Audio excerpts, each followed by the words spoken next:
They finally meet, Hillary Clinton and Donald Trump.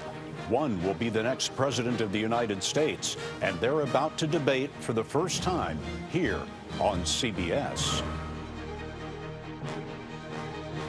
We're going to make the wealthy pay their fair share in taxes. We're going to protect your jobs and your wages. He's talked about sending in American ground troops. Not on my watch. Law and order must be restored.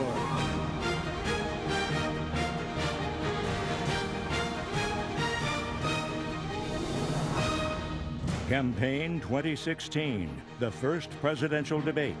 From Hofstra University in Hempstead, New York, here are Scott Pelley and John Dickerson. Good evening. The race is virtually tied.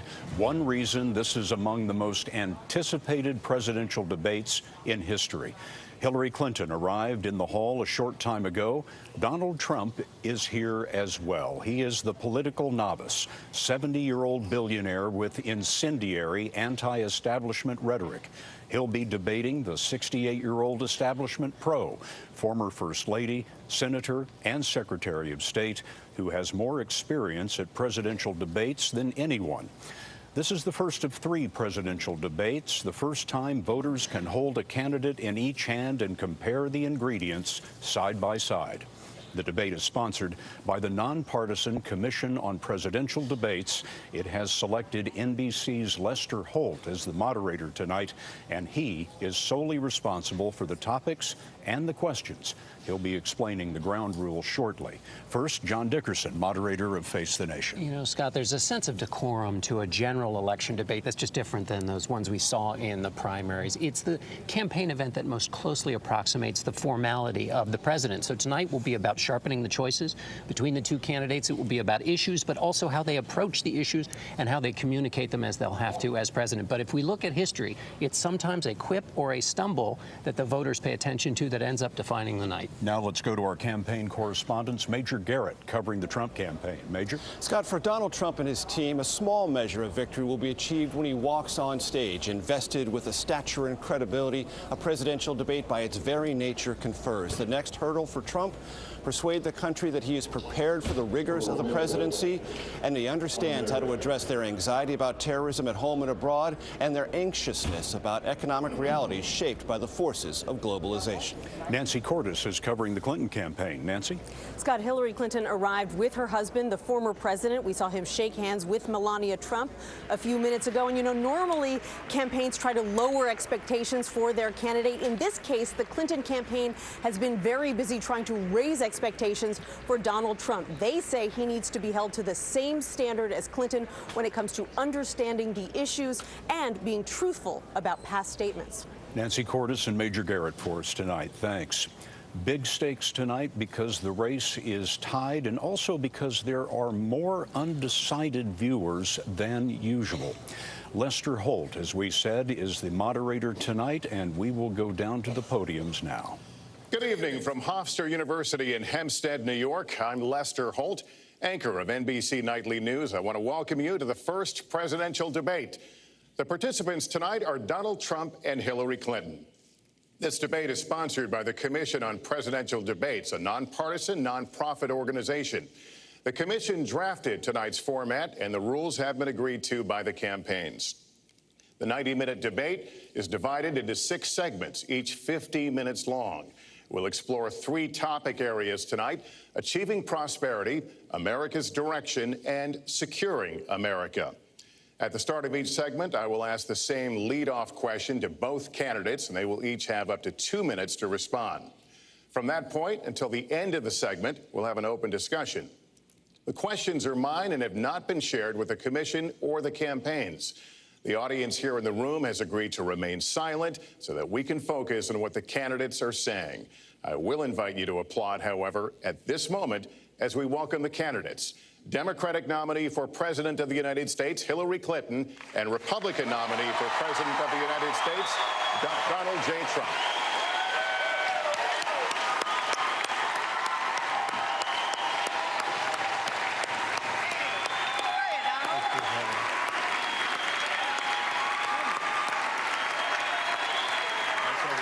Good luck to you. Mr. Trump. Good luck to you.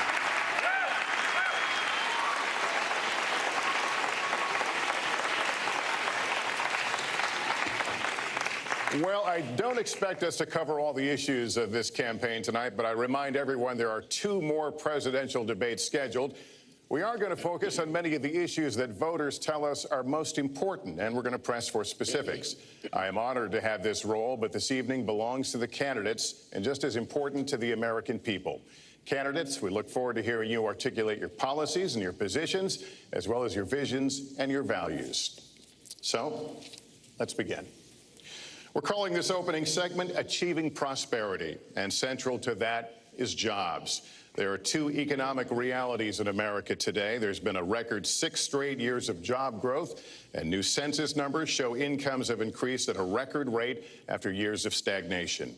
However, income inequality remains significant, and nearly half of Americans are living paycheck to paycheck.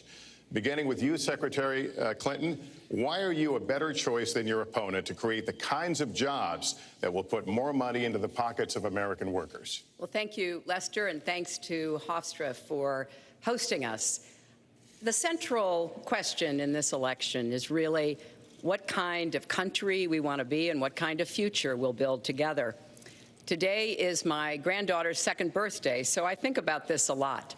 First, we have to build an economy that works for everyone, not just those at the top. That means we need new jobs, good jobs, with rising incomes. I want us to invest in you. I want us to invest in your future. That means jobs in infrastructure, in advanced manufacturing, in innovation and technology, clean renewable energy, and small business, because most of the new jobs will come from small business. We also have to make the economy fairer. That starts with raising the national minimum wage and also guarantee, finally, equal pay for women's work. I also want to see more companies do profit sharing. If you help create the profits, you should be able to share in them, not just the executives at the top. And I want us to do more to support people who are struggling to balance family and work. I've heard from so many of you about the difficult choices you face and the stresses that you're under. So let's have paid family leave, earned sick days. Let's be sure we have affordable child care and debt-free college. How are we going to do it? We're going to do it by having the wealthy pay their fair share and close the corporate loopholes. Finally, we tonight are on the stage together, Donald Trump and I. Donald, it's good to be with you. We're going to have a debate where we are talking about the important issues facing our country. You have to judge us. Who can shoulder the immense, awesome responsibilities of the presidency? Who can put into action the plans that will make your life better? I hope that I will be able to earn your vote on November 8th. Secretary Clinton, thank you. Mr. Trump, the same question to you. It's about putting more money into the pockets of American workers. You have up to 2 minutes. Thank you, Lester. Our jobs are fleeing the country. They're going to Mexico. They're going to many other countries. You look at what China is doing to our country in terms of making our product. They're devaluing their currency, and there's nobody in our government to fight them. And we have a very good fight, and we have a winning fight, because they're using our country as a piggy bank to rebuild China, and many other countries are doing the same thing. So we're losing our good jobs, so many of them. When you look at what's happening in Mexico, a friend of mine who builds plants said it's the 8th wonder of the world. They're building some of the biggest plants anywhere in the world, some of the most sophisticated, some of the best plants. With the United States, as he said, not so much. So Ford is leaving. You see that, their small car division leaving. Thousands of jobs, leaving Michigan, leaving Ohio. They're all leaving, and we can't allow it to happen anymore. As far as child care is concerned and so many other things, I think Hillary and I agree on that. We probably disagree a little bit as to numbers and amounts and what we're going to do, but perhaps we'll be talking about that later. But we have to stop our jobs from being stolen from us. We have to stop our companies from leaving the United States, and with it, firing all of their people. All you have to do is take a look at Carrier Air Conditioning in Indianapolis. They left, fired 1,400 people. They're going to Mexico. So many, hundreds and hundreds of companies are doing this. We cannot let it happen. Under my plan, I'll be reducing taxes tremendously, from 35% to 15% for companies, small and big businesses. That's going to be a job creator like we haven't seen since Ronald Reagan. It's going to be a beautiful thing to watch. Companies will come, they will build, they will expand, new companies will start, and I look very, very much forward to doing it. We have to renegotiate our trade deals, and we have to stop these countries from stealing our companies and our jobs. Secretary Clinton, would you like to respond? Well, I think that trade is an important issue. Of course, we are 5% of the world's population. We have to trade with the other 95%. And we need to have smart, fair trade deals. We also, though, need to have a tax system that rewards work and not just financial transactions. And the kind of plan that Donald has put forth would be trickle-down economics all over again. In fact, it would be the most extreme version, the biggest tax cuts for the top percent of the people in this country than we've ever had. I call it trumped up trickle down, because that's exactly what it would be. That is not how we grow the economy. We just have a different view about what's best for growing the economy, how we make investments that will actually produce jobs and rising incomes. I think we come at it from somewhat different perspectives. I understand that. You know, Donald was very fortunate in his life, and that's all to his benefit. He started his business with $14 million borrowed from his father, and he really believes that the more you help wealthy people, the better off we'll be, and that everything will work out from there. I don't buy that. I have a different experience. My father was a small businessman. He worked really hard. He printed drapery fabrics on long tables where he pulled out those fabrics and he went down with a silk screen and dumped the paint in and took the squeegee and kept going. And so what I believe is the more we can do for the middle class, the more we can invest in you, your education, your skills, your future, the better we will be off and the better we'll grow. That's the kind of economy I want us to see again. Let me follow up with Mr. Trump, if I can. You've talked about creating 25 million jobs, and you've promised to bring back millions of jobs for Americans. How are we going to bring back the industries that have left this country for cheaper labor overseas? How specifically are you going to tell American manufacturers that you have to come back? Well, for one thing, and before we start on that, my father gave me a very small loan in 1975, and I built it into a company that's worth many, many billions of dollars with some of the greatest assets in the world. And I say that only because that's the kind of thinking that our country needs. Our country's in deep trouble. We don't know what we're doing when it comes to devaluations, and all of these countries all over the world, especially China, they're the best ever at it. What they're doing to us is a very, very sad thing. So we have to do that. We have to renegotiate our trade deals. And Lester, they're taking our jobs, they're giving incentives, they're doing things that, frankly, we don't do. Let me give you the example of Mexico. They have a VAT tax. We're in a different system. When we sell into Mexico, there's a tax. When they sell in automatic, 16% approximately. When they sell into us, there's no tax. It's a defective agreement. It's been defective for a long time, many years, but the politicians haven't done anything about it. Now, in all fairness to Secretary Clinton, yes, is that okay? Good. I want you to be very happy. It's very important to me. But in all fairness to Secretary Clinton, when she started talking about this, it was really very recently. She's been doing this for 30 years. And why hasn't she made the agreements better? The NAFTA agreement is defective just because of the tax and many other reasons, but just because of the fact. Let me interrupt just a moment. Secretary Clinton and others, politicians, should have been doing this for years, not right now because of the fact that we've created a movement. They should have been doing this for years. What's happened to our jobs and our country and our economy generally is, look, we owe $20 trillion. We cannot do it any longer, Lester. Back to the question, though, how do you specifically bring back jobs? American manufacturers, how do you make them bring the jobs back? Well, the first thing you do is don't let the jobs leave. The companies are leaving. I could name, there are thousands of them. They're leaving, and they're leaving in bigger numbers than ever. And what you do is you say, fine, you want to go to Mexico or some other country, good luck. We wish you a lot of luck. But if you think you're going to make your air conditioners or your cars or your cookies or whatever you make, and bring them into our country without a tax, you're wrong. And once you say you're going to have to tax them coming in, and our politicians never do this, because they have special interests, and the special interests want those companies to leave, because in many cases they own the companies. So what I'm saying is we can stop them from leaving. We have to stop them from leaving, and that's a big, big factor. Let me let Secretary Clinton get Well, in here. let's stop for a second and remember where we were 8 years ago. We had the worst financial crisis, the Great Recession, the worst since the 1930s.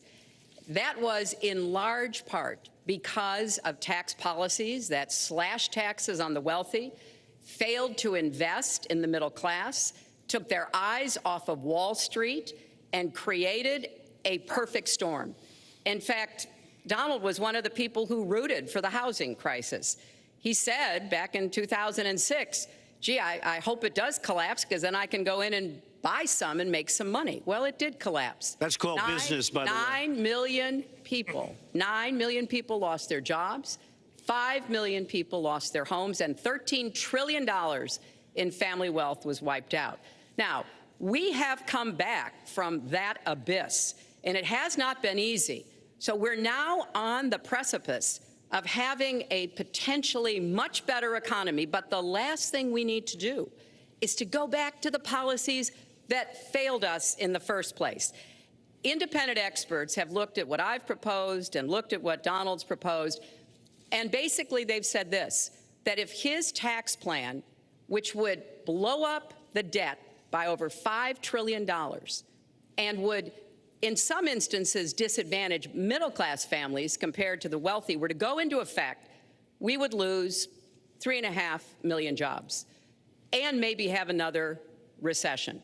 They've looked at my plans and they've said, okay, if we can do this, and I intend to get it done, we will have 10 million more new jobs, because we will be making investments where we can grow the economy. Take clean energy. Some country is going to be the clean energy superpower of the 21st century. Donald thinks that climate change is a hoax perpetrated by the Chinese. I think it's real. I did not. Science is real. I do not say that. And I think it's important that we grip this and deal with it, both at home and abroad. And here's what we can do. We can deploy 500 million more solar panels. We can have enough clean energy to power every home. We can build a new modern electric grid. That's a lot of jobs. That's a lot of new economic activity. So I've tried to be very specific about what we can and should do, and I am determined that we're going to get the economy really moving again, building on the progress we've made over the last 8 years, but never going back to what got us in trouble in the first place. Mr. Trump. She talks about solar panels. We invested in a solar company, our country. That was a disaster. They lost plenty of money on that one. Now, look, I'm a great believer in all forms of energy, but we're putting a lot of people out of work. Our energy policies are a disaster. Our country is losing so much in terms of energy, in terms of paying off our debt. You can't do what you're looking to do with $20 trillion in debt.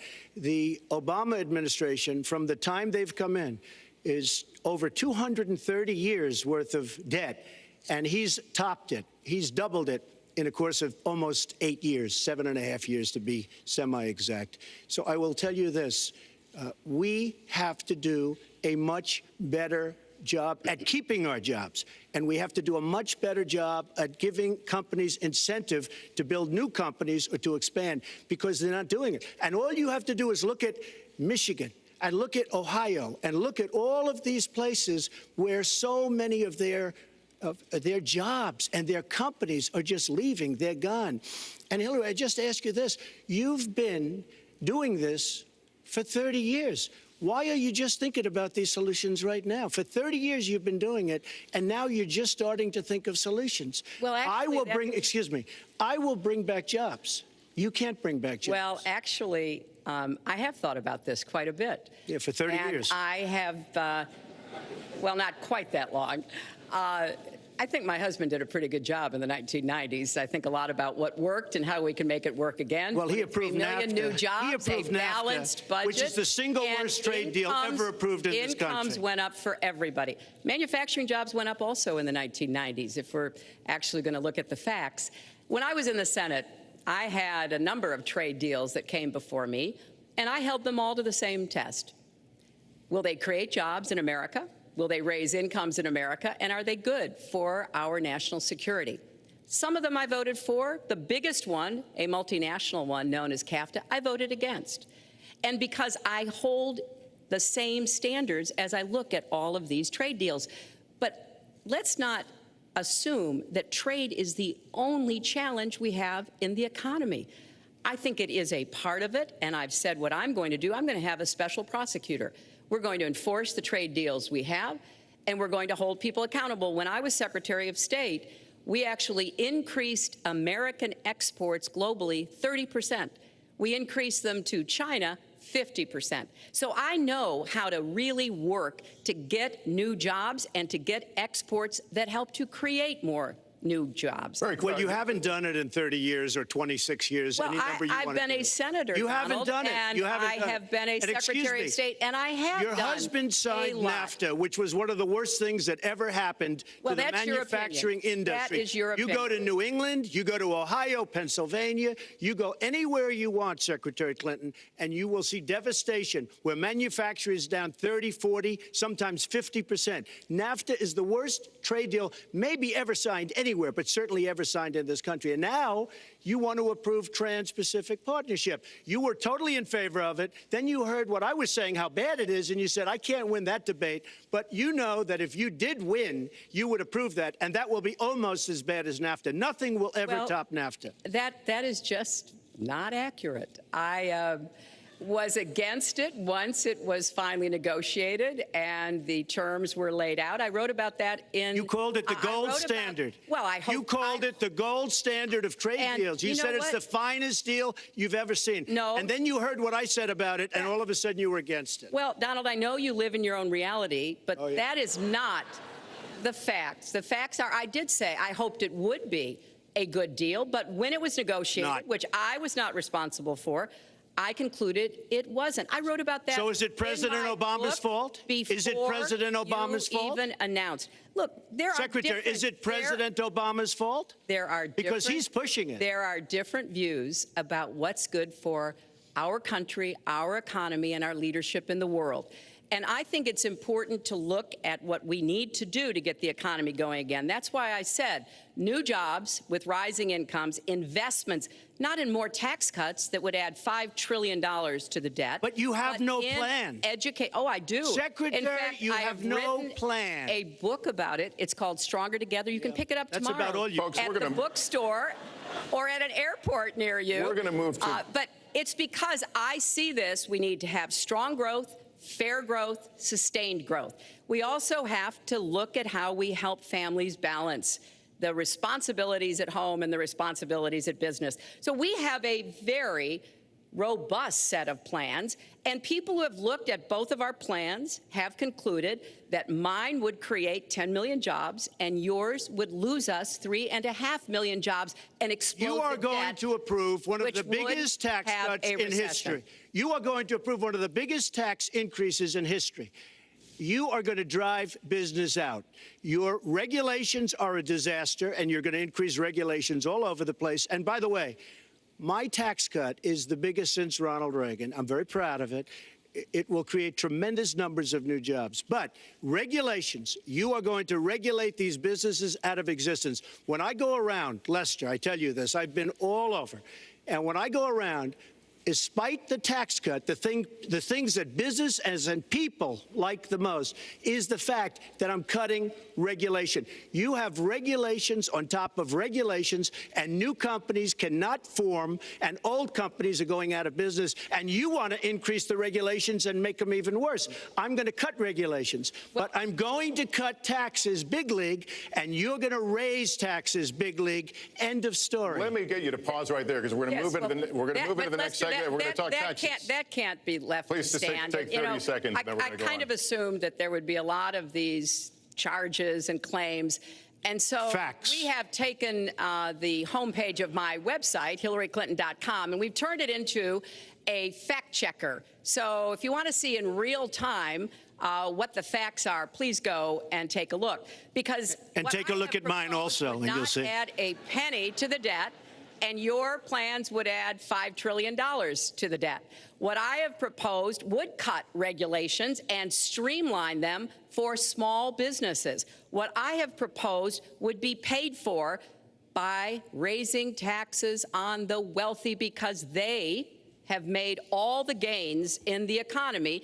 And I think it's time that the wealthy and corporations paid their fair share to support this country. Well, you just opened the next segment. Well, look, could I just finish? Actually, I think I should. I'm going to give you a chance right here. With the and new you take a look at her 15-minute website. segment, She's going to raise taxes $1.3 trillion. Mr. Trump, and look at her website. You know what? It's no different than this. She's telling us how to fight ISIS. Just go to her website. She tells you how to fight ISIS on her website. I don't think General Douglas MacArthur would like that too much. The next segment, we're continuing the subject Well, at least I have a plan to fight ISIS. No, you're telling the enemy everything you want to do. No, we're not. See, you're telling the enemy everything you want to do. No wonder you've been fighting. No wonder you've been fighting ISIS your entire adult life. Folks, go to the fact checkers. Get folks, to work. you are unpacking a lot here, and we're still on the issue of achieving prosperity. And I want to talk about taxes. The fundamental difference between the two of you concerns the wealthy. Secretary Clinton, you're calling for a tax increase in the wealthiest Americans. I'd like you to further defend that. And Mr. Trump, you're calling for tax cuts for the wealthy. I'd like you to defend that. And this next 2-minute answer goes to you, Mr. Trump. Well, I'm really calling for major jobs because the wealthy are going to create tremendous jobs. They're going to expand their companies. They're going to do a tremendous job. I'm getting rid of the carried interest provision. And if you really look, it's not a tax. It's really not a great thing for the wealthy. It's a great thing for the middle class. It's a great thing for companies to expand. And when these people are going to put billions and billions of dollars into companies, and when they're going to bring $2.5 trillion back from overseas, where they can't bring the money back because politicians like Secretary Clinton won't allow them to bring the money back because the taxes are so onerous and the bureaucratic red tape. So what is so bad? So what they're doing is they're leaving our country, and they're, believe it or not, leaving because taxes are too high and because some of them have lots of money outside of our country, and instead of bringing it back and putting the money to work because they can't work out a deal to, and everybody agrees it should be brought back, instead of that, they're leaving our country to get their money because they can't bring their money back into our country because of bureaucratic red tape, because they can't get together, because we have a president that can't sit them around a table and get them to approve something. And here's the thing. Republicans and Democrats agree that this should be done. $2.5 trillion. I happen to think it's double that. It's probably $5 trillion that we can't bring into our country, Lester. And with a little leadership, you'd get it in here very quickly, and it could be put to use on the inner cities and lots of other things, and it would be beautiful. But we have no leadership. And honestly, that starts with Secretary Clinton. All right, you have 2 minutes on the same question to defend tax increases on the wealthiest Americans, Secretary Clinton. I have a feeling that by the end of this evening, I'm going to be blamed for everything that's ever happened. Why not? Why not? Yeah, why not? You know, just join the debate by saying more crazy things. Now, let me say there's nothing crazy about not letting our companies bring their money back into their country. This is Secretary Clinton's 2 minutes, please. Yeah, well, let's start the clock again, Lester. We've looked at your tax proposals. I don't see changes in the corporate tax rates or the kinds of proposals you're referring to that would cause the repatriation, bringing back of money that's stranded overseas. I happen to support that. I happen to support that in a way that will actually work to our benefit. But when I look at what you have proposed, you have what is called now the Trump loophole, because it would so advantage you and the business you do. You've proposed an approach that has a $4 billion tax benefit for your family. And when you look at what you are proposing, much for my family? It is, Lester, as I said, trumped up trickle down. Trickle down did not work. It got us into the mess we were in 2008 and 9. Slashing taxes on the wealthy hasn't worked, and a lot of really smart, wealthy people know that. And they are saying, hey, we need to do more to make the contributions we should be making to rebuild the middle class. I don't think top-down works in America.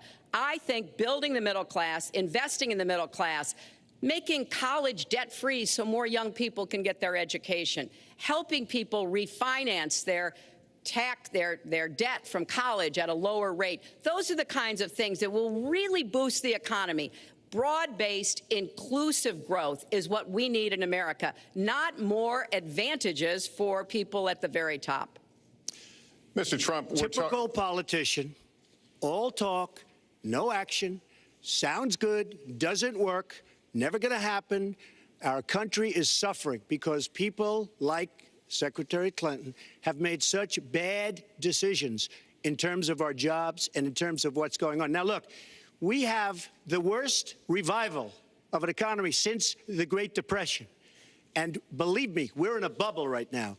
And the only thing that looks good is the stock market. But if you raise interest rates even a little bit, that's going to come crashing down.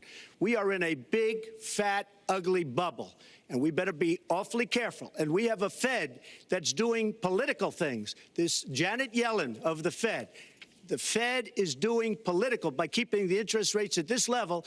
And believe me, the day Obama goes off and he leaves and he goes out to the golf course for the rest of his life to play golf, when they raise interest rates, you're going to see some very bad things happen because the Fed is not doing their job. The Fed is being more political than Secretary Clinton. Mr. Trump, we're talking about the burden that Americans have to pay, yet you have not released your tax returns. And the reason nominees have released their returns for decades is that voters will know if their potential president owes money to, who he owes it to, and any business conflicts. Don't Americans have a right to know if there are any conflicts of interest? I don't mind releasing. I'm under a routine audit, and it'll be released. And as soon as the audit's finished, it'll be released. But you will learn more about Donald Trump by going down to the federal elections, where I filed a 104-page, essentially financial statement of sorts, the forms that they have.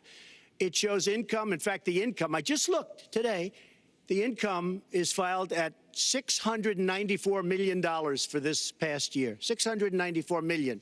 If you would have told me I was going to make that 15 or 20 years ago, I would have been very surprised. But that's the kind of thinking that our country needs. When we have a country that's doing so badly, that's being ripped off by every single country in the world, it's the kind of thinking that our country needs because everybody, Lester, we have a trade deficit with all of the countries that we do business with of almost $800 billion a year. You know what that is? That means who's negotiating these trade deals?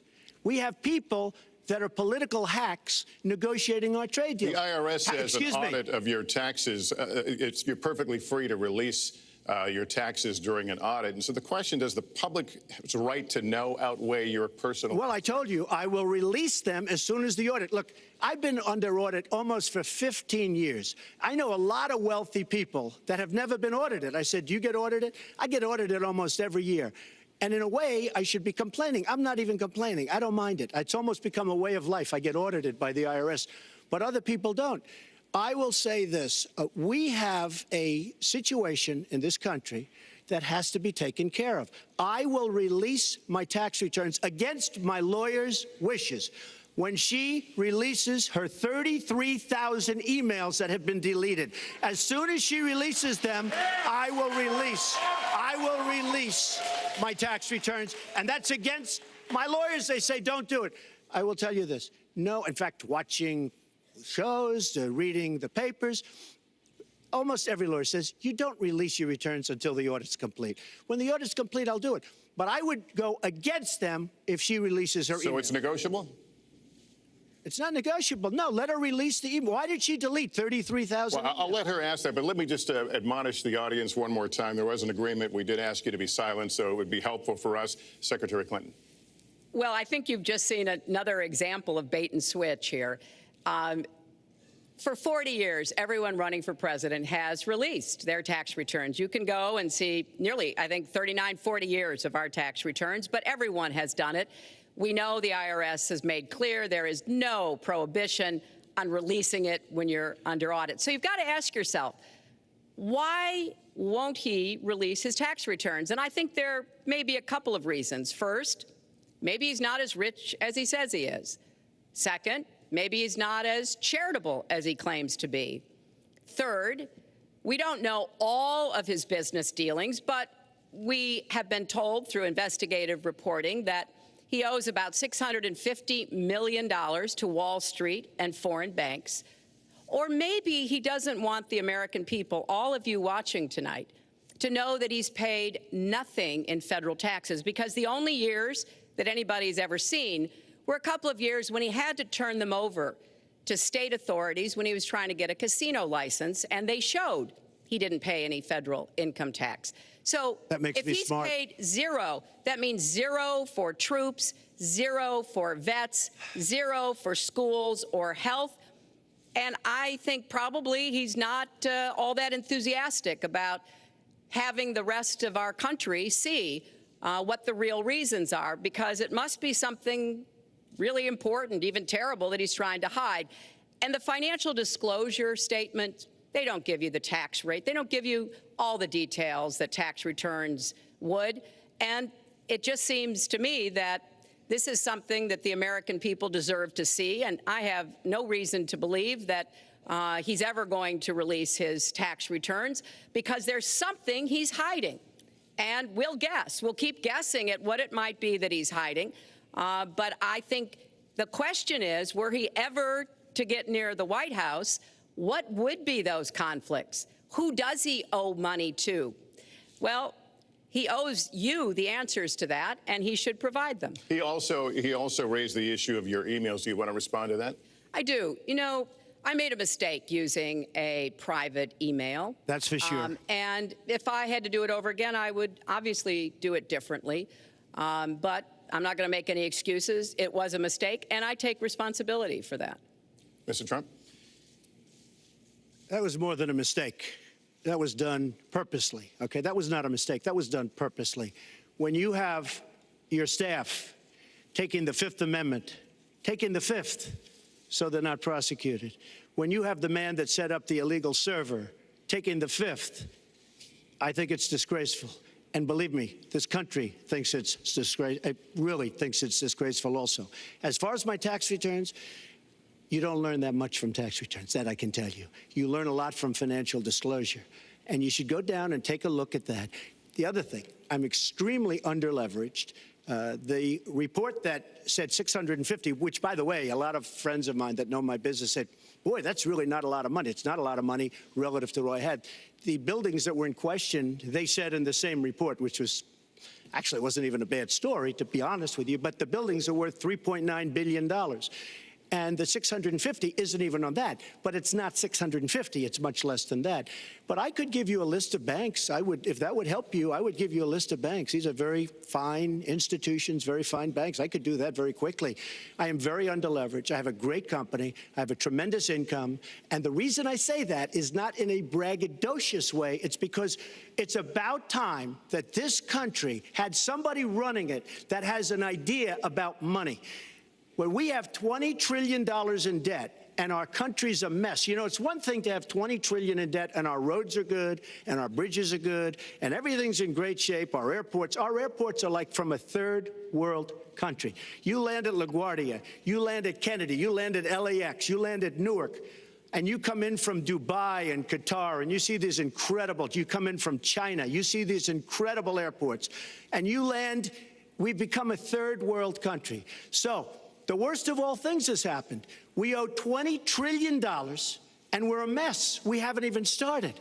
And we've spent $6 trillion in the Middle East, according to a report that I just saw, whether it's 6 or 5, but it looks like it's 6. $6 trillion in the Middle East. We could have rebuilt our country twice, and it's really a shame. And it's politicians like Secretary Clinton that have caused this problem. Our country has tremendous problems. We're a debtor nation, we're a serious debtor nation, and we have a country that needs new roads, new tunnels, new bridges, new airports, new schools, new hospitals.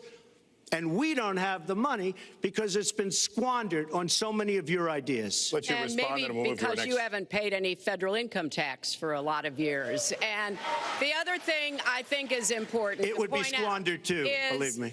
If your main claim to be president of the United States is your business, then I think we should talk about that. You know, your campaign manager said that you built a lot of businesses on the backs of little guys. And indeed, I have met a lot of the people who were stiffed by you and your businesses, Donald. I've met dishwashers, painters, architects, glass installers, marble installers, drapery installers, like my dad was, who you refused to pay when they finished the work that you asked them to do. We have an architect in the audience who designed one of your clubhouses at one of your golf courses. It's a beautiful facility. It immediately was put to use, and you wouldn't pay what the man needed to be paid, what he was charging you. Maybe he didn't do a good job, and I was unsatisfied with his work, which our country should do too. The thousands of people that you have stiffed over the course of your business not deserve some kind of apology from someone who has taken their labor, taken the goods that they produced, and then refused to pay them? I can only say that I'm certainly relieved that my late father never did business with you. He provided a good middle-class life for us, but the people he worked for, he expected the bargain to be kept on both sides. And when we talk about your business, you've taken business bankruptcy 6 times. There are a lot of great business people that have never taken bankruptcy once. You call yourself the king of debt. You talk about leverage. You even at one time suggested that you would try to negotiate down the national debt of the United States. Well, sometimes there's not a direct transfer of skills from business to government, but sometimes what happened in business would be really bad for government. Let's let Mr. And Trump we need to be very clear about that. Look, it's all words, it's all sound bites. I built an unbelievable company, some of the greatest assets anywhere in the world, real estate assets anywhere in the world, beyond the United States, in Europe, lots of different places. It's an unbelievable company. But on occasion, 4 times, we used certain laws that are there. And when Secretary Clinton talks about people that didn't get paid, first of all, they did get paid a lot, but taking advantage of the laws of the nation. Now, if you want to change the laws, you've been there a long time, change the laws. But I take advantage of the laws of the nation because I'm running a company. My obligation right now is to do well for myself, my family, my employees, for my companies. And that's what I do. But what she doesn't say is the tens of thousands of people that are unbelievably happy and that love me. I'll give you an example. We're just opening up on Pennsylvania Avenue, right next to the White House. So if I don't get there one way, I'm going to get to Pennsylvania Avenue another. But we're opening the old post office. Under budget, ahead of schedule, saved tremendous money. I'm a year ahead of schedule. And that's what this country should be doing. We build roads and they cost 2 and 3 and 4 times what they're supposed to cost. We buy products for our military and they come in at costs that are so far above what they were supposed to be because we don't have people that know what they're doing. When we look at the budget is bad to a large extent because we have people that have no idea as to what to do and how to buy. The Trump International is way under budget and way ahead of schedule, and we should be able to do that for our country. Well, we're well behind schedule, so I want to move to our next segment. We move into our next segment talking about America's direction, and let's start by talking about race. The share of Americans who say race relations are bad in this country is the highest it's been in decades, much of it amplified by shootings of African Americans by police, as we've seen recently in Charlotte and Tulsa. Race has been a big issue in this campaign, and one of you is going to have to bridge a very wide and bitter gap. So how do you heal the divide? Secretary Clinton, you get 2 minutes on this. Well, you're right. Race remains a significant challenge in our country. Unfortunately, race still determines too much, often determines where people live, determines what kind of education in their public schools they can get, and yes, it determines how they're treated in the criminal justice system. We've just seen those 2 tragic examples in both Tulsa and Charlotte. And we've got to do several things at the same time. We have to restore trust between communities and the police. We have to work to make sure that our police are using the best training, the best techniques, that they're well prepared to use force only when necessary. Everyone should be respected by the law, and everyone should respect the law. Right now, that's not the case in a lot of our neighborhoods. So I have, ever since the first day of my campaign, called for criminal justice reform. I've laid out a platform that I think would begin to remedy some of the problems we have in the criminal justice system. But we also have to recognize, in addition to the challenges that we face with policing, there are so many good, brave police officers who equally want reform. So we have to bring communities together in order to begin working on that as a mutual goal. And we've got to get guns out of the hands of people who should not have them. The gun epidemic is the leading cause of death of young African-American men, more than the next 9 causes put together. So we have to do 2 things, as I said. We have to restore trust. We have to work with the police. We have to make sure they respect the communities and the communities respect them. And we have to tackle the plague of gun violence, which is a big contributor to a lot of the problems that we're seeing today. All right, Mr. Trump, you have 2 minutes. How do you heal the divide? Well, first of all, Secretary Clinton doesn't want to use a couple of words, and that's law and order. And we need law and order. If we don't have it, we're not going to have a country. And when I look at what's going on in Charlotte, a city I love, a city where I have investments, when I look at what's going on throughout various parts of our country, whether it's, I mean, I can just keep naming them all day long. We need law and order in our country. And I just got today, as you know, the endorsement of the Fraternal Order of Police. We just came in. We have endorsements from, I think, almost every police group, a large percentage of them in the United States. We have a situation where we have our inner cities, African Americans, Hispanics, are living in hell because it's so dangerous. You walk down the street, you get shot. In Chicago, they've had thousands of shootings, thousands, since January 1st, thousands of shootings. And I'm saying, where is this? Is this a war-torn country? What are we doing? And we have to stop the violence. We have to bring back law and order.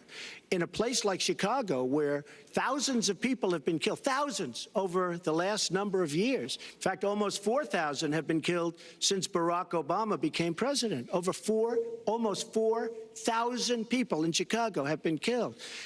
We have to bring back law and order. Now, whether or not in a place like Chicago you do stop and frisk, which worked very well, Mayor Giuliani is here, it worked very well in New York. It brought the crime rate way down. But you take the gun away from criminals that shouldn't be having it. We have gangs roaming the street, and in many cases, they're illegally here, illegal immigrants, and they have guns, and they shoot people. And we have to be very strong, and we have to be very vigilant. We have to know what we're doing. Right now, our police, in many cases, are afraid to do anything. We have to protect our inner cities because African-American communities are being decimated by crime. Your 2 minutes has expired, but I do want to follow up. Stop and frisk was ruled unconstitutional in New York because it largely singled out Black and Hispanic young men. No, you're wrong. It went before a judge who was a very against police judge. It was taken away from her, and our new mayor, refused to go forward with the case. They would have won an appeal. If you look at it throughout the country, there are many places where the argument is that it's a form of racial profiling. No, the argument is that we have to take the guns away from these people that have them and that are bad people that shouldn't have them. These are felons. These are people that are bad people that shouldn't be. When you have 3,000 shootings in Chicago from January 1st, when you have 4,000 people killed in Chicago by guns from the beginning of the presidency of Barack Obama, his hometown, you have to have stop and frisk. You need more police. You need a better community relation. You don't have good community relations in Chicago. It's terrible. I have property there. It's terrible what's going on in Chicago. But when you look, and Chicago's not the only, you go to Ferguson, you go to so many different places. You need better relationships. I agree with Secretary Clinton on this. You need better relationships between the communities and the police, because in some cases it's not good. But you look at Dallas, where the relationships were really studied. The relationships were really a beautiful thing. And then 5 police officers were killed one night very violently. So there's some bad things going on, some really bad things. Secretary Clinton, but we need, Lester, we need law and order. And we need law and order in the inner cities, because the people that are most affected by what's happening are African American and Hispanic people. And it's very unfair to them what our politicians are allowing to happen. Secretary Clinton. Well, I've heard Donald say this at his rallies, and it's really unfortunate that he paints such a dire, negative picture of Black communities in our country. Ugh. You know, the vibrancy of the Black church, the Black businesses that employ so many people, the opportunities that so many families are working to provide for their kids. There's a lot that we should be proud of and we should be supporting and lifting up. But we do always have to make sure we keep people safe. There are the right ways of doing it, and then there are ways that are ineffective. Stop and frisk was found to be unconstitutional, and in part because it was ineffective. It did not do what it needed to do. Now, I believe in community policing, and in fact, violent crime is 1/2 of what it was in 1991. Property crime is down 40%. We just don't want to see it creep back up. We've had 25 years of very good cooperation, but there were some problems, some unintended consequences. Too many young African American and Latino men ended up in jail for nonviolent offenses, and it's just a fact that if you're a young African American man and you do the same thing as a young white man, you are more likely to be arrested, charged, convicted, and incarcerated. So we've got to address the systemic racism in our criminal justice system. We cannot just say law and order. We have to say we have to come forward with a plan that is going to divert people from the criminal justice system, deal with mandatory minimum sentences, which have put too many people away for too long for doing too little. We need to have more second chance programs. I'm glad that we're ending private prisons in the federal system. I want to see them ended in the state system. You shouldn't have a profit motivation to fill prison cells with young Americans. So there are some positive ways we can work on this. And I believe strongly that common sense gun safety measures would assist us right now. And this is something Donald has supported along with the gun lobby. Right now, we've got too many military-style weapons on the streets. In a lot of places, our police are outgunned. We need comprehensive background checks, and we need to keep guns out of the hands of those who will do harm. And we finally need to pass a prohibition on anyone who's on the terrorist watch list from being able to buy a gun in our country. If you're too dangerous to fly, you are too dangerous to buy a gun. So there are things we can do, and we ought to do it in a bipartisan way. Secretary Clinton, last week you said we've got to do everything possible to improve policing, to go right at implicit bias. Do you believe that police are implicitly biased against Black people? Lester, I think implicit bias is a problem for everyone, not just police. I think, unfortunately, too many of us in our great country jump to conclusions about each other. And therefore, I think we need all of us to be asking hard questions about, you know, why am I feeling this way? But when it comes to policing, since it can have literally fatal consequences, I have said in my first budget we would put money into that budget to help us deal with implicit bias by retraining a lot of our police officers. I've met with a group of very distinguished, experienced police chiefs a few weeks ago. They admit it's an issue. They've got a lot of concerns. Mental health is one of the biggest concerns because now police are having to handle a lot of really difficult mental health problems on the street. They want support. They want more training. They want more assistance. And I think the federal government could be in a position where we would offer and provide that. I'd like to respond. Please. First of all, I agree, and a lot of people, even within my own party, want to give certain rights to people on watch lists and no-fly lists. I agree with you. When a person is on a watch list or a no-fly list, and I have the endorsement of the NRA, which I'm very proud of, these are very, very good people, and they're protecting the Second Amendment. But I think we have to look very strongly at no-fly lists and watch lists, and when people are on there, even if they shouldn't be on there, we'll help them legally, we'll help them get off. But I tend to agree with that quite strongly. I do want to bring up the fact that you were the one that brought up the word super predator about young black youth.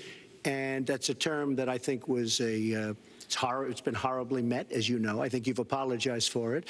But I think it was a terrible thing to say. And when it comes to stop and frisk, you know, you're talking about taking guns away. Well, I'm talking about taking guns away from gangs and people that use them. And I really don't think you disagree with me on this, if you want to know the truth. I think maybe there's a political reason why you can't say it, but I really don't believe. In New York City, stop and frisk, we had 2,200 murders, and stop and frisk brought it down to 500 murders. 500 murders is a lot of murders. Hard to believe. 500 is like supposed to be good. But we went from 2,200 to 500, and it was continued on by Mayor Bloomberg, and it was terminated by current mayor. But stop and frisk had a tremendous impact on the safety of New York City, tremendous beyond belief. So when you say it has no impact, it really did. It had a very, very big impact. Well, it's also fair to say, if we're going to talk about mayors, that under the current mayor, crime has continued to drop, including murders. So there is. You're wrong. No, I'm not. Murders are up. All right, you check. New York has done an excellent job, and I give credit. I give credit across the board, going back to mayors, to police chiefs, because it has worked, and other communities need to come together to do what will work as well. Look, one murder is too many. But it is important that we learn about what has been effective and not go to things that sound good that really did not have the kind of impact that we would want. Who disagrees with keeping neighborhoods safe? But let's also add, no one should disagree about respecting the rights of young men who live in those neighborhoods.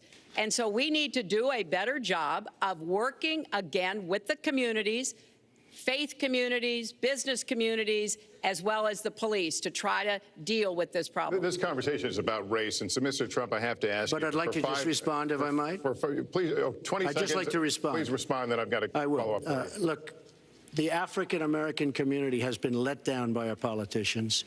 They talk good around election time, like right now, and after the election, they said, see you later, I'll see you in 4 years. The African-American community, look, the community within the inner cities has been so badly treated. They've been abused and used in order to get votes by Democrat politicians, because that's what it is. They've controlled these communities for up to 100 years. Mr. Trump, let me... Unbroken. And I will tell you, you look at the inner cities, and I just left Detroit, and I just left Philadelphia, and I just, you know, you've seen me. I've been all over the place. You decided to stay home, and that's okay. But I will tell you, I've been all over, and I've met some of the greatest people I'll ever meet within these communities, and they are very, very upset with what their politicians have told them and what their politicians have done. Mr. Trump, I think Donald just criticized me for preparing for this debate. And yes, I did. And you know what else I prepared for? I prepared to be president. And I think that's a good thing. Mr. Trump, for 5 years, you perpetuated a false claim that the nation's first black president was not a natural-born citizen. You questioned his legitimacy. In the last couple of weeks, you acknowledged what most Americans have accepted for years: the president was born in the United States. Can you tell us what took you so long? I'll tell you just very simple to say. Sidney Blumenthal works for the campaign and very close friend of Secretary Clinton.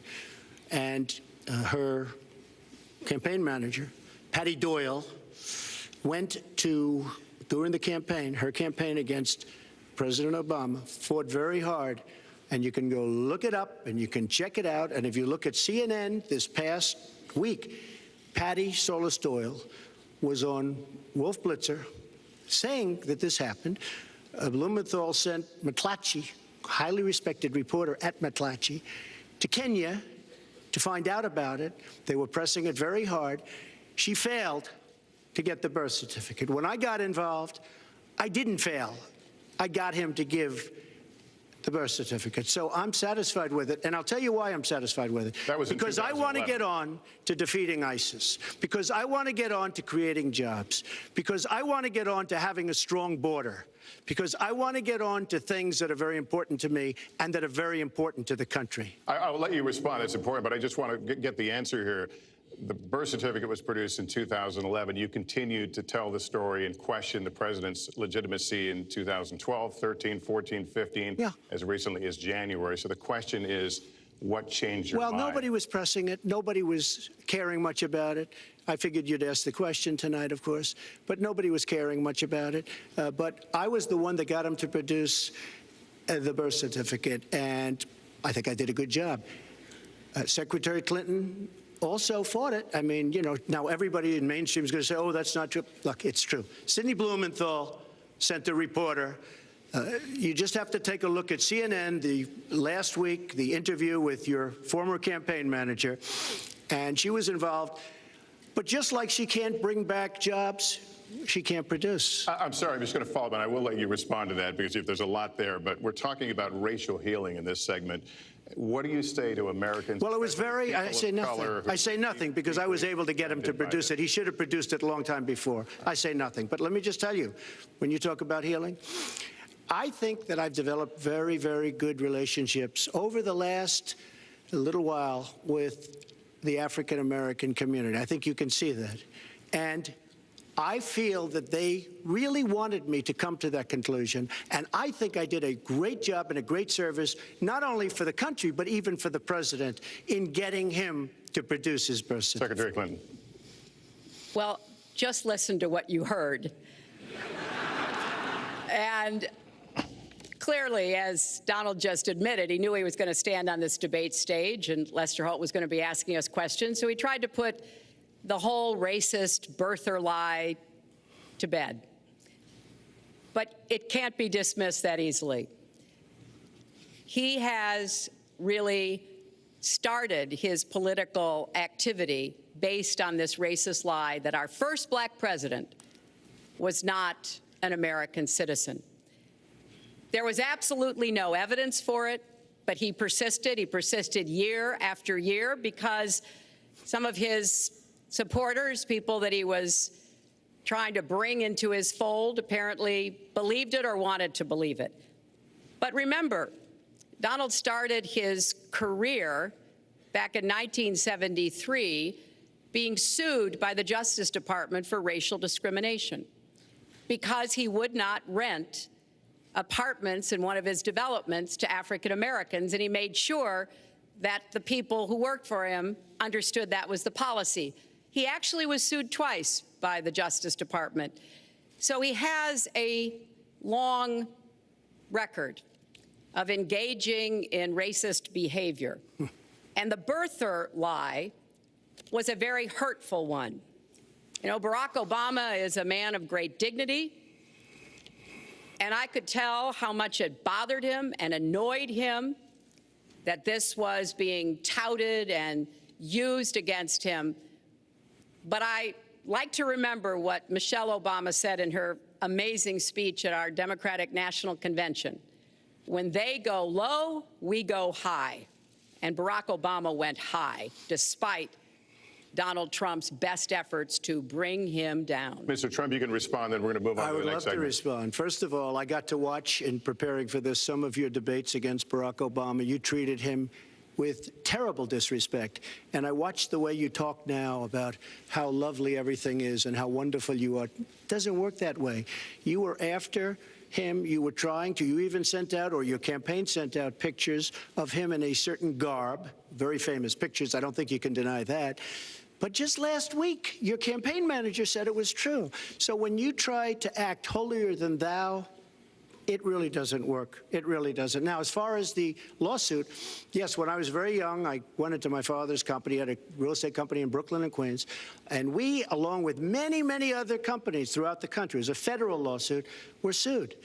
We settled the suit with no admission of guilt. It was very easy to do, but they sued many people. I notice you bring that up a lot, and I also notice the very nasty commercials that you do on me in so many different ways, which I don't do on you. Maybe I'm trying to save the money, but frankly, I look at that and I say, isn't that amazing? Because I settled that lawsuit with no admission of guilt. But that was a lawsuit brought against many real estate firms, and it's just one of those things. I'll go on one step further. In Palm Beach, Florida, tough community, a brilliant community, a wealthy community, probably the wealthiest community there is in the world. I opened a club and really got great credit for it. No discrimination against African Americans, against Muslims, against anybody.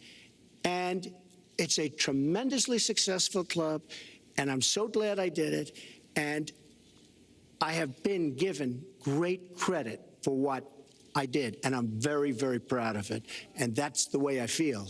That is the true way I feel. Our next segment is called Securing America. We want to start with a 21st century war happening every day in this country. Our institutions are under cyber attack, and our secrets are being stolen. So my question is, who's behind it, and how do we fight it? Secretary Clinton, this answer goes to you. Well, I think cybersecurity, cyber warfare will be one of the biggest challenges facing the next president, because clearly we're facing at this point two different kinds of adversaries. There are the independent hacking groups that do it mostly for commercial reasons, to try to steal information that they then can use to make money.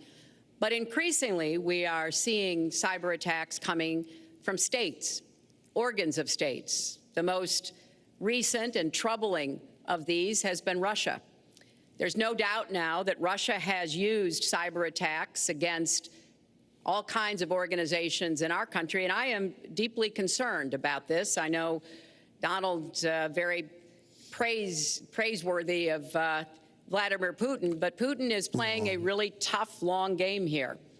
And one of the things he's done is to let loose cyber attackers to hack into government files, to hack into personal files, hack into the Democratic National Committee.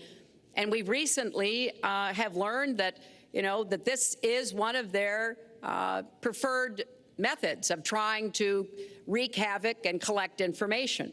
We need to make it very clear, whether it's Russia, China, Iran, or anybody else, the United States has much greater capacity.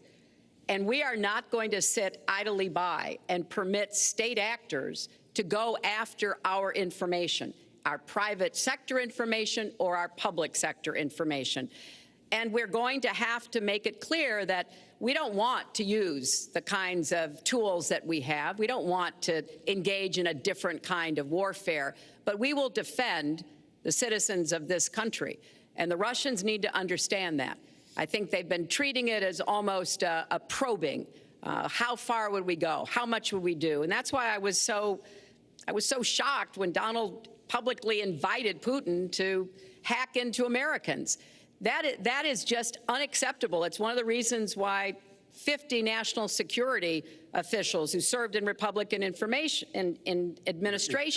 have said that Donald is unfit to be the commander-in-chief. It's comments like that that really worry people who understand the threats that we face. Mr. Trump, you have 2 minutes on the same question. Who's behind it? And how do we fight I do want to say that I was just endorsed, and more are coming next week. It'll be over 200 admirals, many of them are here, admirals and generals endorsed me to lead this country. That just happened, and many more are coming, and I'm very proud of it. In addition, I was just endorsed by ICE. They've never endorsed anybody before on immigration. I was just endorsed by ICE. I was just recently endorsed 16,500 Border Patrol agents. So when Secretary Clinton talks about this, I mean, I'll take the admirals and I'll take the generals any day over the political hacks that I see that have led our country so brilliantly over the last 10 years with their knowledge, okay? Because look at the mess that we're in. Look at the mess that we're in. As far as the cyber, I agree to parts of what Secretary Clinton said. We should be better than anybody else, and perhaps we're not. I don't think anybody knows it was Russia that broke into the DNC. She's saying Russia, Russia, Russia, but I don't, maybe it was. I mean, it could be Russia, but it could also be China. It could also be lots of other people. It also could be somebody sitting on their bed that weighs 400 pounds, okay? You don't know who broke in to DNC. But what did we learn with DNC? We learned that Bernie Sanders was taken advantage of by your people, by Debbie Wasserman Schultz. Look what happened to her. But Bernie Sanders was taken advantage of. That's what we learned. Now, whether that was Russia, whether that was China, whether it was another country, we don't know. Because the truth is, under President Obama, we've lost control of things that we used to have control over. We came in with the Internet. We came up with the Internet. And I think Secretary Clinton and myself would agree very much. When you look at what ISIS is doing with the Internet, they're beating us at our own game, ISIS. So we have to get very, very tough on cyber and cyber warfare. It is a huge problem. I have a son. He's 10 years old. He has computers. He is so good with these computers. It's unbelievable. The security aspect of cyber is very, very tough, and maybe it's hardly doable. But I will say we are not doing the job we should be doing. But that's true throughout our whole governmental society. We have so many things that we have to do better, Lester, and certainly cyber is one of them. Secretary Clinton. Well, I think there are a number of issues that we should be addressing. I have put forth a plan to defeat ISIS. It does involve going after them online. I think we need to do much more with our tech companies to prevent ISIS and their operatives from being able to use the Internet to radicalize, even direct people in our country and Europe and elsewhere.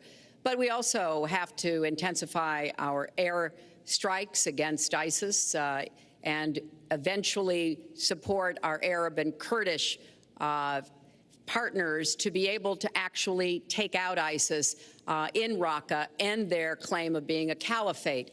We're making progress. Our military is assisting in Iraq, and we're hoping that within the year we'll be able to push ISIS out of Iraq and then, really squeeze them in Syria. But we have to be cognizant of the fact that they've had foreign fighters coming to volunteer for them, foreign money, foreign weapons. So we have to make this the top priority, and I would also do everything possible to take out their leadership. I was involved in a number of efforts to take out al-Qaeda leadership when I was Secretary of State, including, of course, taking out bin Laden, and I think we need to go after Baghdadi as well, make that one of our organizing principles, because we've got to defeat ISIS, and we've got to do everything we can to disrupt their propaganda efforts online. You mentioned ISIS, and we think of ISIS certainly as over there, but there are American citizens who have been inspired to commit acts of terror on American soil. The latest incident, of course, the bombings we just saw in New York and New Jersey, the knife attack at a mall in Minnesota, and the last year, deadly attacks in San Bernardino and Orlando. I'll ask this to both of you. Tell us specifically how you would prevent homegrown attacks by American citizens, Mr. Trump. Well, first I have to say one thing, very important. Secretary Clinton is talking about taking out ISIS. We will take out ISIS.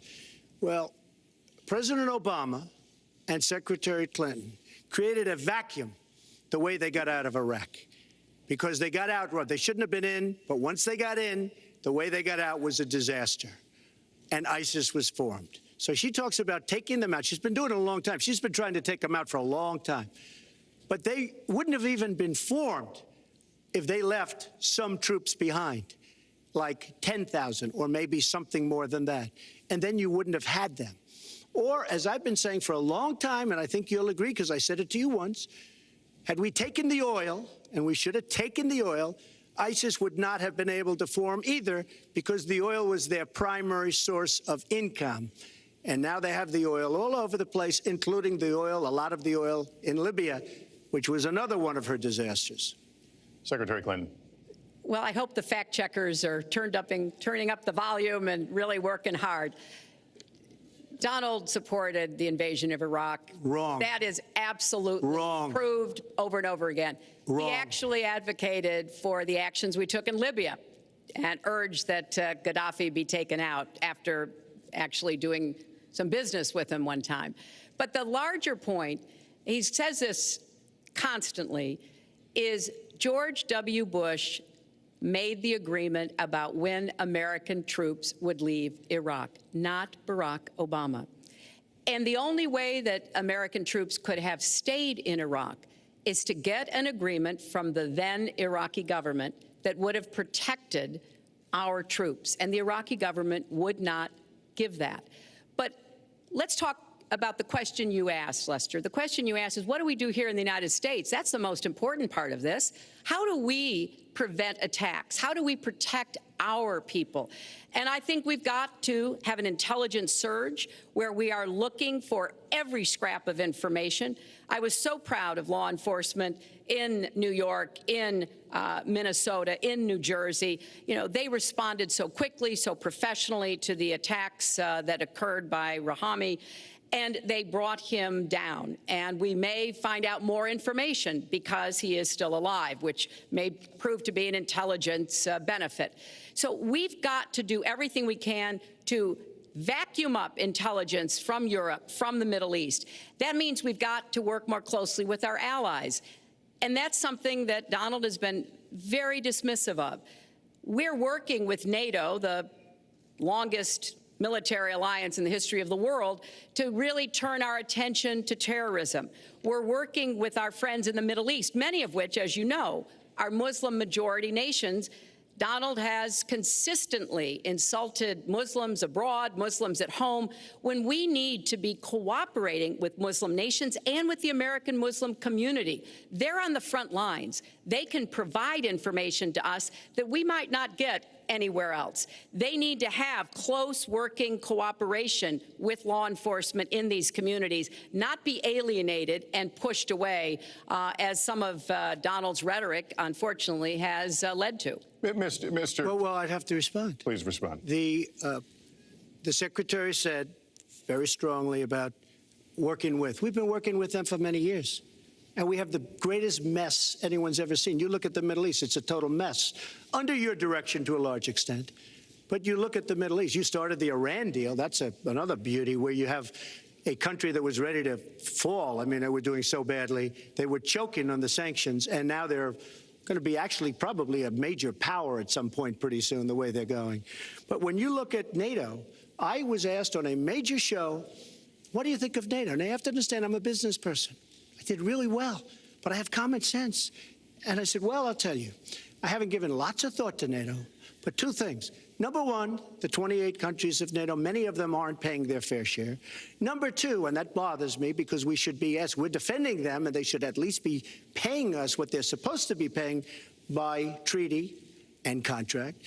And number two, I said, and very strongly, NATO could be obsolete because, and I was very strong on this, and it was actually covered very accurately in the New York Times, which is unusual for the New York Times, to be honest. But I said they do not focus on terror. And I was very strong, and I said it numerous times. And about 4 months ago, I read on the front page of the Wall Street Journal that NATO is opening up a major terror division. And I think that's great. And I think we should get, because we pay approximately 73% of the cost of NATO. It's a lot of money to protect other people. But I'm all for NATO. But I said they have to focus on terror also. And they're going to do that. And that was, believe me, I'm sure I'm not going to get credit for it, but that was largely because of what I was saying and my criticism of NATO. I think we have to get NATO to go into the Middle East with us, in addition to surrounding nations, and we have to knock the hell out of ISIS, and we have to do it fast. When ISIS formed in this vacuum created by Barack Obama and Secretary Clinton, and believe me, You were the ones that took out the troops. Not only that, you named the day. They couldn't believe it. They sat back probably and said, I can't Lester, believe it. They said, no, wait a minute. We've covered when this they ground. formed, this is something that never should have happened. It should have never happened. Now, you're talking about taking out ISIS, but you were there and you were Secretary of State when it was a little infant. Now it's in over 30 countries. And you're going to stop them? I don't think so. Mr. Trump, a lot of these are judgment questions. You had supported the war in Iraq before the invasion. What makes your judgment? I did not support the war in Iraq. 2002. That is a mainstream media nonsense put out by her because she, frankly, I think the best person in her campaign is mainstream media. My question is, since you would you like to supported it, hear? why is your I was against the war. judgment- Wait a minute. I was against the war in Iraq, just so you put it out. The record shows otherwise, the record but why does not show that. Why is your The judgment record shows that I'm right. When I did an interview with Howard Stern, very lightly, first time anyone's asked me that, I said, very lightly, I don't know, maybe, who knows, essentially. I then did an interview with Neil Cavuto. We talked about the economy is more important. I then spoke to Sean Hannity, which everybody refuses to call Sean Hannity. I had numerous conversations with Sean Hannity at Fox, and Sean Hannity said, and he called me the other day, and I spoke to him about it. He said, you were totally against the war, because he was for the war. Why is and your wait, excuse me, judgment better than... And that was before the war started. Sean Hannity said very strongly to me and other people, he's willing to say, but nobody wants to call him, I was against the war. He said, you used to have fights with me because Sean was in favor of the war. And I understand that side also, not very much, because we should have never been there. But nobody called Sean Hannity. And then they did an article in a major magazine shortly after the war started, I think in '04, but they did an article which had me totally against the war in Iraq. And one of your compatriots said, you know, whether it was before or right after, Trump was definitely, because if you read this article, there's no doubt. But if somebody, and I'll ask the press, if somebody would call up Sean Hannity, this was before the war started, he and I used to have arguments about the war. I said it's a terrible and a stupid thing. It's going to destabilize the Middle East, and that's exactly what it's done. It's been a disaster. My reference was to what you had said in 2002, and my question was, why is your judgment any different than Mrs. Clinton? Well, I have much better judgment than she does. There's no question about that. I also have a much better temperament than she has. You know, I have a much better. She spent, let me tell you, she spent hundreds of millions of dollars on an advertising. You know, they get Madison Avenue into a room, they put names. Oh, temperament, let's go after. I think my strongest asset, maybe by far, is my temperament. I have a winning temperament. I know how to win. She does not know how to win. Clinton. Wait, the AFL-CIO the other day, behind the blue screen, I don't know who you were talking to, Secretary Clinton, but you were totally out of control. I said, there's a person with a temperament that's got a problem. Secretary Clinton. Woo, okay. Let's talk about two important issues that were briefly mentioned by Donald. First, NATO. You know, NATO as a military alliance has something called Article 5, and basically it says this: an attack on one is an attack on all. And do you know the only time it's ever been invoked? After 9/11, when the 28 nations of NATO said that they would go to Afghanistan with us to fight terrorism, something that they still are doing by our side. With respect to Iran, when I became Secretary of State, Iran was weeks away from having enough nuclear material to form a bomb. They had mastered the nuclear fuel cycle under the Bush administration. They had built covert facilities. They had stocked them with centrifuges that were whirling away. And we had sanctioned them. I voted for every sanction against Iran when I was in the Senate, but it wasn't enough. So I spent a year and a half putting together a coalition that included Russia and China to impose the toughest sanctions on Iran. And we did drive them to the negotiating table. And my successor, John Kerry, and President Obama got a deal that put a lid on Iran's nuclear program without firing a single shot. That's diplomacy. That's coalition building. That's working with other nations. The other day, I saw Donald saying that there were some Iranian sailors on a ship in the waters off of Iran, and they were taunting American sailors who were on a nearby ship. He said, you know, if they taunted our sailors, I'd blow them out of the water and start another war. That would not good judgment. That is not the right temperament to be commander-in-chief, to be taunted. And the worst part of what we've heard Donald say has been about nuclear weapons. He has said repeatedly that he didn't care if other nations got nuclear weapons, Japan, South Korea, even Saudi Arabia. It has been the policy of the United States, Democrats and Republicans, to do everything we could to reduce the proliferation of nuclear weapons. He even said, well, you know, if there were a nuclear war in the East Asia, well, you know, that's fine. You know, have a good time, folks. And in fact, his cavalier attitude about nuclear weapons is so deeply troubling. That is the #1 threat we face in the world, and it becomes particularly threatening if terrorists ever get their hands on any nuclear material. So a man who can be provoked by a tweet should not have his fingers anywhere near the nuclear codes, as far as I think anyone with any sense about this should be concerned. That line's getting a little bit old, I must say. Listen, it's a good one, though. I would like to, well describes the problem. It's not an accurate one at all. It's not an accurate one. So I just want to give a lot of things and just to respond.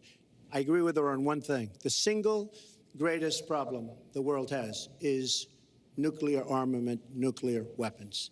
Not global warming like you think and your president thinks. Nuclear is the single greatest threat. Just to go down the list, we defend Japan, we defend Germany, we defend South Korea, we defend Saudi Arabia, we defend countries. They do not pay us what they should be paying us because we are providing tremendous service and we're losing a fortune. That's why we're losing. We lose on everything. I say, who makes these?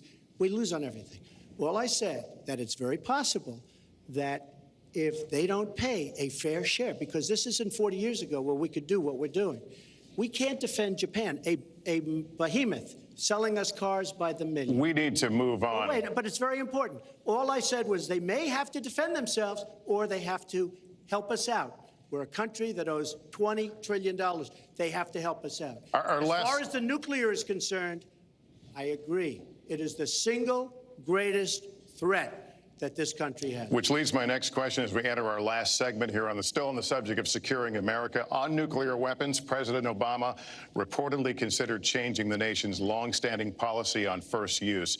Do you support the current policy? Mr. Trump, you have 2 minutes on that. Well, I have to say that, for what Secretary Clinton was saying about nuclear with Russia, she's very cavalier in the way she talks about various countries. But Russia has been expanding. They have a much newer capability than we do. We have not been updating from the new standpoint. I looked the other night, I was seeing B-52s. They're old enough that your father, your grandfather could be flying them. We are not keeping up with other countries. I would like everybody to end it, just get rid of it. But I would certainly not do first strike. I think that once the nuclear alternative happens, it's over. At the same time, we have to be prepared. I can't take anything off the table because you look at some of these countries. You look at North Korea. We're doing nothing there. China should solve that problem for us. China should go into North Korea. China is totally powerful as it relates to North Korea. And by the way, another one powerful is the worst deal I think I've ever seen negotiated that you started is the Iran deal. Iran is one of their biggest trading partners. Iran has power over North Korea. And when they made that horrible deal with Iran, they should have included the fact that they do something with respect to North Korea. And they should have done something with respect to Yemen and all these other places. And when asked to Secretary Kerry, why didn't you do that? Why didn't you add other things into the deal? One of the great giveaways of all time, including $400 million in cash. Nobody's ever seen that before. That turned out to be wrong. It was actually $1.7 billion in cash. Obviously, I guess, for the hostages, it certainly looks that way. So you say to yourself, why didn't they make the right deal? This is one of the worst deals ever made by any country in history. The deal with Iran will lead to nuclear problems. All they have to do is sit back 10 years, and they don't have to do much, and they're going to end up getting nuclear. I met with Bibi Netanyahu the other day. Believe me, he is not a happy camper. All right, Mrs. Clinton, Secretary Clinton, you have 2 minutes. Let me start by saying words matter. Words matter when you run for president, and they really matter when you are president. And I want to reassure our allies in Japan and South Korea and elsewhere that we have mutual defense treaties and we will honor them. It is essential that America's word be good. And so I know that this campaign has caused some questioning and some worries on the part of many leaders across the globe. I've talked with a number of them. But I want to, on behalf of myself, and I think on behalf of a majority of the American people, say that, our word is good. It's also important that we look at the entire global situation. There's no doubt that we have other problems with Iran, but personally, I'd rather deal with the other problems having put that lid on their nuclear program than still to be facing that. And Donald never tells you what he would do. Would he have started a war? Would he have bombed Iran? If he's going to criticize a deal that has been very successful in giving us access to Iranian facilities that we never had before, then he should tell us what his alternative would be. But it's like his plan to defeat ISIS. He says it's a secret plan, but the only secret is that he has no plan. So we need to be more precise in how we talk about these issues. People around the world follow our presidential campaigns so closely, trying to get hints about what we will do. Can they rely on us? Are we going to lead the world with strength and in accordance with our values? That's what I intend to do. I intend to be a leader of our country that people can count on, both here at home and around the world, to make decisions that will further peace and prosperity, but also stand up to bullies, whether they're abroad or at home. We cannot let those who would try to destabilize the world, to interfere with American interests and security, to be given any opportunities at all. Is expired. Let's do one thing I'd like to say. Very quickly. I will go very quickly, but I will tell you that Hillary will tell you to go to her website and read all about how to defeat ISIS, which she could have defeated by never having it, get going in the first place. Right now, it's getting tougher and tougher to defeat them because they're in more and more places, more and more states, more and more nations. Mr. Trump. And it's a big problem. And as far as Japan is concerned, I want to help all of our allies. But we are losing billions and billions of dollars. We cannot be the policeman of the world. We cannot protect countries all over the world where they're not paying us what we need. We have just a few final questions. She doesn't say that because she's got no business ability. We need heart. We need a lot of things. But you have to have some basic ability. And sadly, she doesn't have that. All of the things that she's talking about could have been taken care of during the last 10 years, let's say, while she had great power. But they weren't taken care of. And if she ever wins this race, they won't be taken care of. Mr. Trump, this year, Secretary Clinton became the first woman nominated for president by a major party. Earlier this month, you said she doesn't have, quote, a presidential look. She's standing here right now. What did you mean by that? She doesn't have the look. She doesn't have the stamina. I said she doesn't have the stamina. And I don't believe she does have the stamina. To be president of this country, you need tremendous stamina. The quote was, I just don't think she has a presidential look. Wait a minute, unless you asked me a question. Did you ask me a question? You have to be able to negotiate our trade deals. You have to be able to negotiate, that's right, with Japan, with Saudi Arabia. I mean, can you imagine we're defending Saudi Arabia, and with all of the money they have, we're defending them and they're not paying? All you have to do is speak to them. Wait, you have so many different things you have to be able to do, and I don't believe that Hillary has the stamina. Let's let her respond. Well, as soon as he travels to 112 countries and negotiates a peace deal, a ceasefire, a release of dissidents, an opening of new opportunities in nations around the world, or even spends 11 hours testifying in front of a congressional committee. He can talk to me about stamina. The world, let me tell you, Hillary has experience, but it's bad experience. We have made so many bad deals during the last, so she's got experience, that I agree, but it's bad experience.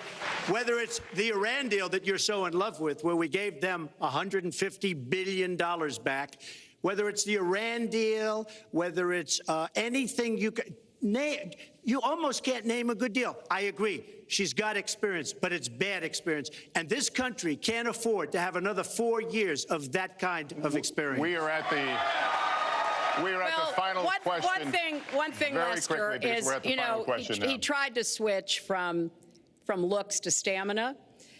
But this is a man who has called women pigs, slobs, and dogs, and someone who has said pregnancy is an inconvenience to employers, who has said women don't deserve equal pay unless they do as good a job as men. And one of the worst things he said was about a woman in a beauty contest. He loves beauty contests, supporting them and hanging around them. And he called this woman Miss Piggy. Then he called her Miss Housekeeping because she was Latina. Donald, she has a name. Where did you find her this? name Where is did you find Alicia this? Machado. Where did you find and it? she has become a U.S. citizen, and you can bet she's going to vote this November. Okay, good. let me just tell you. Mr. Trump, if you just take 10 seconds, and then we're going to have the final question. Hillary is hitting me with tremendous commercials. Some of it said in entertainment. Some of it said somebody who's been very vicious to me, Rosie O'Donnell. I said very tough things to her, and I think everybody would agree that she deserves it, and nobody feels sorry for her. But you want to know the truth? I was going to say something extremely rough to Hillary, to her family, and I said to myself, I can't do it. I just can't do it. It's inappropriate. It's not nice. But she spent hundreds of millions of dollars on negative ads on me, many of which are absolutely untrue. They're untrue and they're misrepresentations. And I will tell you this, Lester, it's not nice, and I don't deserve that. But it's certainly not a nice thing that she's done. It's hundreds of millions of ads, and the only gratifying thing is I saw the polls come in today, and with all of that money, over $200 million is spent, and I'm either winning or tied, and I've spent practically nothing. One of you will not win this election. So my final question to you tonight, are you willing to accept the outcome as the will of the voters? Secretary Clinton? Well, I support our democracy. And sometimes you win, sometimes you lose. But I certainly will support the outcome of this election. And I know Donald's trying very hard to plant doubts about it, but I hope the people out there understand this election's really up to you. It's not about us so much as it is about you and your families and the kind of country and future you want. So I sure hope you will get out and vote as though your future depended on it, because I think it does. Mr. Trump, very quickly, the same question. Will you accept the outcome as the will of the voters? I want to make America great again. We are a nation that is seriously troubled. We're losing our jobs. People are pouring into our country. The other day, we were deporting 800 people, and perhaps they passed the wrong button, they pressed the wrong button, or perhaps, worse than that, it was corruption. But these people that we were going to deport for good reason ended up becoming citizens. And it was 800, and now it turns out it might be 1,800, and they don't even know. Will you accept Look, the outcome here's of the the election? story. I want to make America great again. I'm going to be able to do it. I don't believe Hillary will. The answer is, if she wins, I will absolutely support her. All right. Well, that is going to do it for us. That concludes our debate for this evening. A spirited one. We covered a lot of ground, not everything, as I suspected we would. The next presidential debates are scheduled for October 9th at Washington University in St. Louis and October 19th at the University of Nevada, Las Vegas. The conversation will continue. A reminder, the vice presidential debate is scheduled for October 4th at Longwood University in Farmville, Virginia. My thanks to Hillary Clinton and to Donald Trump and to Hofstra University for hosting us tonight. Good night, everyone.